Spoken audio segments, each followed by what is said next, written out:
Hello, Salvatore. It's so nice to have you on the show today. How are you doing? I'm doing great. It's wonderful to be here. Thank you. Beautiful, and thank you so very much for being here. You see, I truly appreciate you. And you see, Salvatore, oftentimes I love to thank my guest for two things. And I do this so often to the point where it has become my anthem. So, firstly, my man, I want to say thank you so very much for investing in yourself. You see, you are on this platform right now because you did invest that in yourself. Oftentimes, my man, I love to make reference to the amazing mango tree. You see, Salvatore, so a couple of months back, I was on a particular road, and just by the roadside, my man, there was this very tall, unattractive mango tree. And I used the word unattractive because the mango tree's got no mangoes on it, and the leaves were all dry. So I just walked past it and I went my way. But you see, my man, just recently I was on that same road. And this time around, a lot's changed about the mango tree, you see. The mango tree caught my attention pretty good from a distance.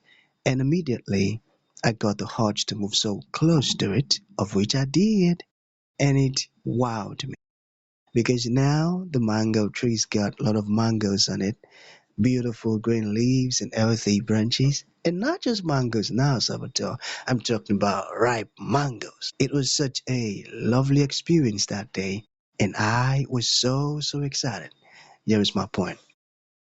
The fact that you dedicated your time, energy, and resources to becoming the amazing Salvatore that you are today, that alone has made it impossible for me to skip you. And that's why you got the request from me to be on the show because I was attracted to the fruit of all that you're doing, your philosophies, your insights, the impact your work is having, and how you are offering your solutions, my man. This stuff's so beautiful. And just before I sent you that request, I said to myself, I've got to benefit from these beautiful things Salvador is doing. And not only me now, because I don't want to look selfish, and even with the audience. And here we are today with the amazing Salvador. So thank you so very much for doing that yourself. And secondly, thank you for saying yes to the invite. Because if you had said nope, there was nothing Elisha could do about it. Thanks so much, my man. My pleasure. Again, it's an honor to be with you today.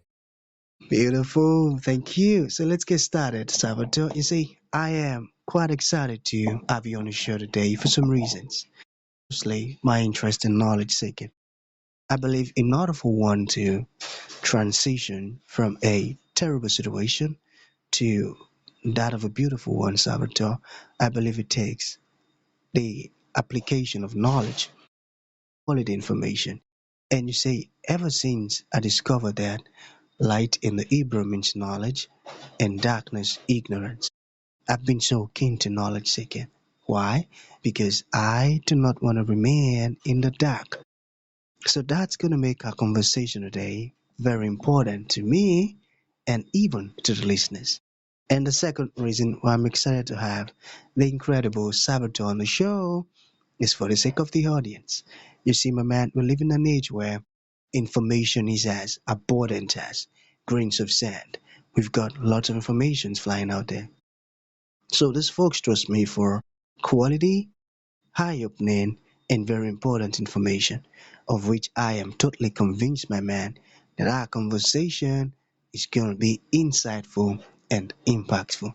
So for that reason, Salvatore, let's get started with your introduction. Talk to us about your personal or your professional journey, because right now we are so curious. We want to know how Salvatore got here. Then afterwards, I've gotten some beautiful questions for you. Okay, Salvatore, my man, over to you. Thank you. I would start by saying I'm a communications coach. I help people elevate their communications, whether they're going on a big stage or speaking in front of a group at a board meeting, or just leading in all teams, or anybody that really just wants to make sure that their vision is communicated effectively so that it moves people to action. And I've been doing this work for 20 years, coaching leaders. And in that time, I've coached nearly 1,000 different people. And I've seen a lot of the peculiarities. And because of my own personal journey as an introvert, overcoming the fear of public speaking, I do tend to gravitate towards STEM leaders, the science, technology, engineers, analysts who are having to communicate complex information to an audience that doesn't necessarily speak the same zeros and ones.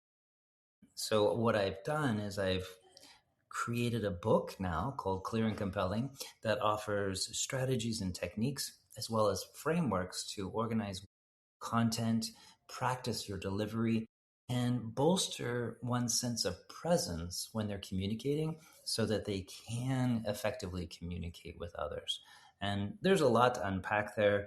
You asked about my personal journey as well as professional. I would add that I grew up in the Midwest. My father was a public speaker, so I got Hmm. inspired. But when I tried to do it, I realized I'm just too introverted and I don't crave the spotlight. And I need to figure out how to overcome my own fears so that I can succeed in life.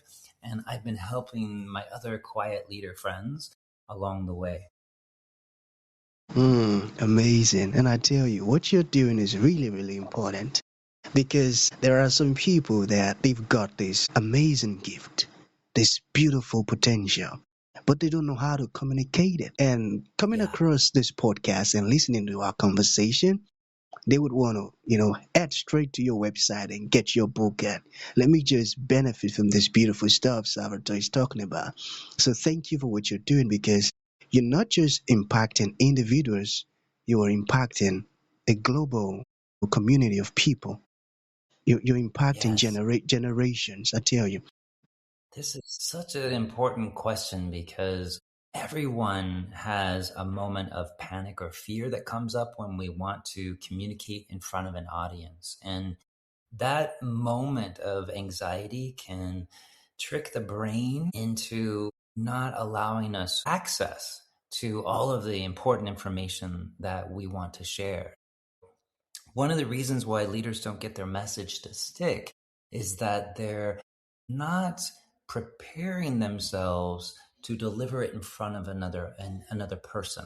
They're thinking about it in their head, they're typing out all their notes, they're preparing a PowerPoint slide, but they're not doing the practice or the rehearsal of actually speaking the words in the same environment. And Elijah, let me just clarify here.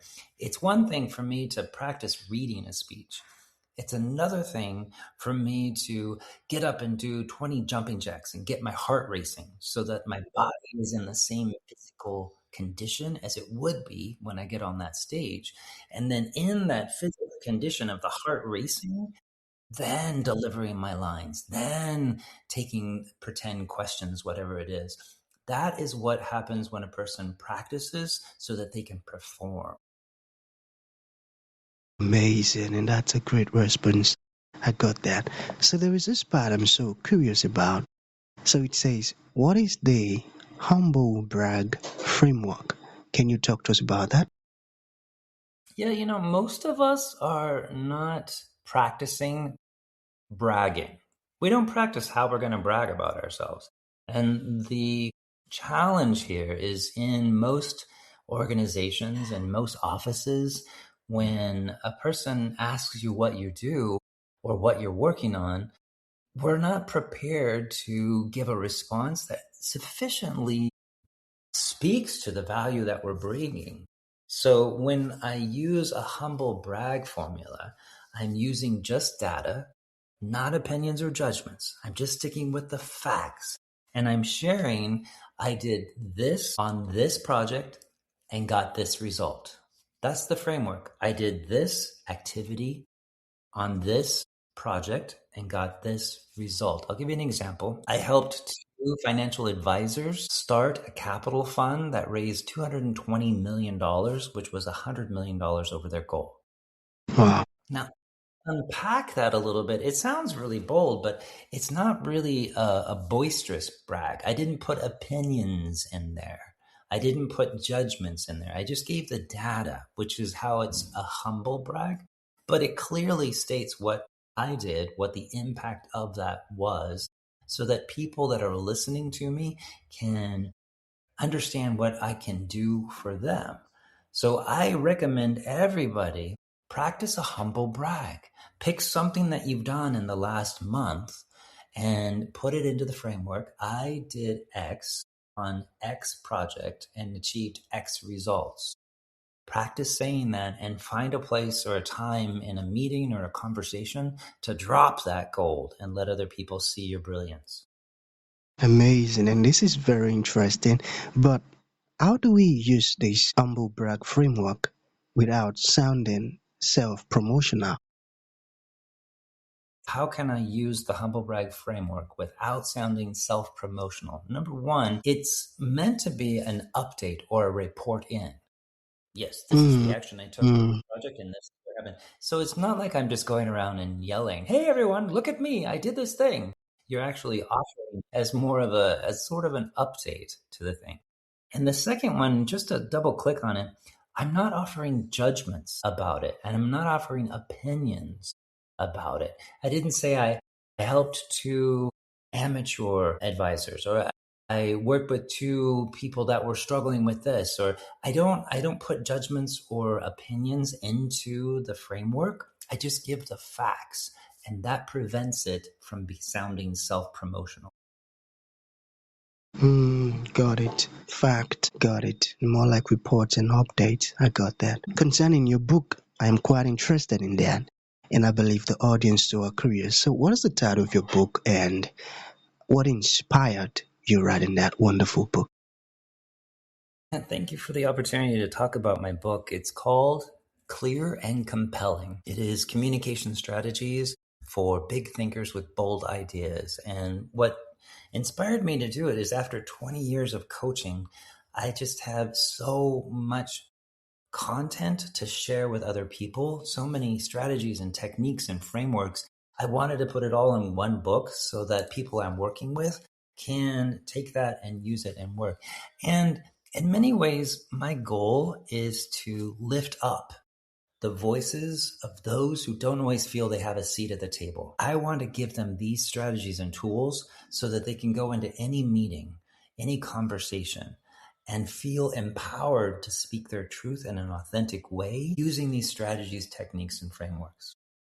Hmm, that sounds like a powerful one, and I got that. So, what is the best way to give difficult feedback? That is such a big question. And I love that we're getting into the importance of being able to give feedback to others, especially if you're supervising somebody or if you're working with them, or in some cases, managing up. Sometimes I need to give feedback to my manager. And I would offer if you can avoid the sandwich. I don't know if you've heard this before. There was a period in American culture where in corporations they would sandwich feedback with a compliment and then a critique and then a compliment. And research shows that doesn't work because people are just waiting for the criticism and they ignore the rest of it. So when giving feedback, make it twofold. This is what worked and this is what could work better. Period. This is what worked and this is what could work better. Now, I would offer if you want to make it even more palatable to the person that you're speaking to, take personal responsibility for what you're saying. This is what worked for me, and this is what could work better for me. It changes the way a person hears it. They're not taking it as such a black and white. This is the way you have to do it. But they'll hear it as this is your opinion, and I value your opinion, so I'm going to listen or not listen, whichever it is. Helpful? Very, very helpful. And I needed that. Thank you for sharing that. How do you keep people engaged while speaking? Well, this is the true challenge. And see, Elijah, I will tell you, most people think that the biggest challenge is overcoming our fear of public speaking. Or they'll get up in front of people and they'll say, I'm afraid of being judged, right? Of being judged. No, that's not the challenge. The real challenge is keeping them engaged. because they're not judging you. They're thinking about lunch. They're thinking about that email. They're thinking about that thing they need to get to. We have to find ways to maintain and keep their connection and engagement because the brain craves novelty. This is what we know from all of neuroscience tells us that the brain craves novelty, newness, difference, pattern disruptions in order for us to sustain attention. I would offer there are more than a dozen techniques that you can use to create engagement. Number one would be the pause. Owning and mastering the pause and getting comfortable with it, that always Hmm. draws people back. Secondly, what I would offer when you want to create engagement is to use the word imagine. Imagine you speaking in front of an audience and winning all of their attention and their interest and their ultimate decision to take the action that you're recommending. When you use the word imagine, it is impossible for the human brain not to go there. That's a very brilliant one, my man. And I got that. So to bring this to an end, Salvatore, what would you like to leave Mhm. the audience with, like a final thought? And to those individuals who like to reach out to you, learn more about the wonderful stuff you're doing, or make a purchase of your wonderful book, how can that be possible? Thank you, Elijah. Well, first of all of those that listen, thank you. And if you would like to hear more, if any of this resonated with you, you can go to clearandcompellingplaybook.com. That is access to my resource library as well as a link to my book. You can find me on LinkedIn as well. But what I would like to leave everyone with is the concept of spot it, got it. If you see Spotted. someone, spot it, got it. If you have the capacity to spot somebody doing something great, you have the capacity to do that yourself. Just takes a little courage to get out. I can hear you. Yes. Yes, it's clearandcompellingplaybook.com. My pleasure, Elijah. Thanks for having me on. Goodbye, everyone.